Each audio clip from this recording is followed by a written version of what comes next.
NFL fans call for Kevin Stefanski's job after Browns' London loss. Cleveland Browns head coach Kevin Stefanski is facing a fierce backlash from fans after Sunday's 21-17 loss to the Minnesota Vikings in London, a defeat that dropped the Browns to 1-4 on the season. Cleveland controlled much of the game. Rookie quarterback Dillon Gabriel helped the Browns build a halftime lead, and the team still led into the fourth quarter. But a late Vikings rally flipped the script, and miscues down the stretch handed Minnesota the win. What really set social media ablaze were a handful of in-game decisions from Stefanski that fans argued directly contributed to the collapse. Many viewers pointed to the Browns' clock management and late-game situational choices as unforgivable.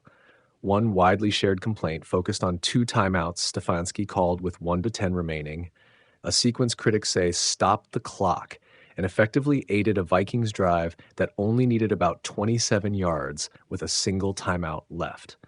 Other fans criticized the choice to keep the Browns in a passing look on a late 3rd and long situation rather than running the ball and forcing Minnesota to burn its timeout. Those decisions provoked an immediate and visceral response online. "Fire Kevin Stefanski before he boards the plane," one user wrote. "Worst clock management ever," read another. Calls for Stefanski's immediate dismissal trended across platforms in the minutes after the final whistle, with many longtime Browns supporters declaring their patience had run out. The chorus of criticism mixed anger over this single game with a broader frustration about a pattern of late-game miscues and inconsistent offensive production that has dogged the team in recent seasons.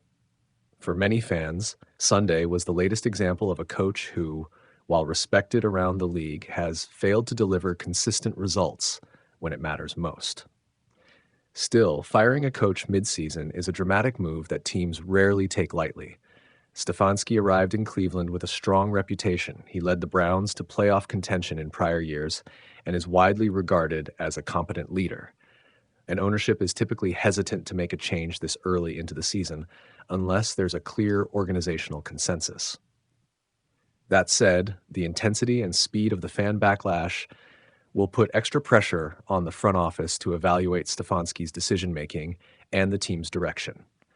For now, Stefanski remains the head coach, and the Browns will fly back from London to regroup and try to right the ship.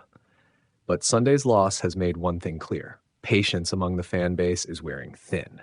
If the Browns don't start producing results soon, calls for a coaching change may only grow louder and move from social media outrage to a conversation the organization can no longer ignore.